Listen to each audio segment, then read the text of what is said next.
How to delete your Facebook account permanently. Hello everybody and welcome back to our channel. In today's video, we are giving you the updated latest version that we can follow out if we want to delete our Facebook account. So let's just dive right into the video and get started. So we can start by opening your Facebook, and you will be having 30 days to cancel the deletion. After that, it's permanent. So once we have opened it up, we can look out for the menu option in the top left and go ahead and select the option for settings and privacy and select settings from here. After we have selected settings, we can go to the account center option and go ahead and tap on the option called manage accounts. So tap on manage accounts, and here we can easily find an option for manage that we can tap on, and we can select the account that we would like to delete.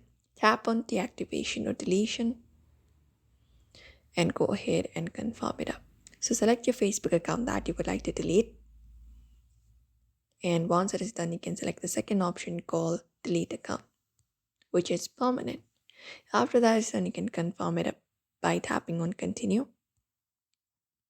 After you've done so, all the pieces associated with your account also will be deleted. So you can confirm it up by tapping on continue. And you can select a reason why you would like to delete your account and tap on continue. And all you gotta do is tap on continue with the deletion. And you can just go and tap on continue once again. After that is done, enter up your password for one last time and confirm up the final deletion, and that way your account will be deleted and your profile will be disappearing from Facebook. Messages may still exist in friends inboxes. You can recover it within 30 days. After 30 days, it's permanently removed. But usually this is how you should be able to delete our account permanently on Facebook. Before doing so, you can download all of your data or deactivate it instead if you're unsure. But that's it everybody. For now, you can follow this method. We hope this video was helpful. Give this video a like and subscribe for more.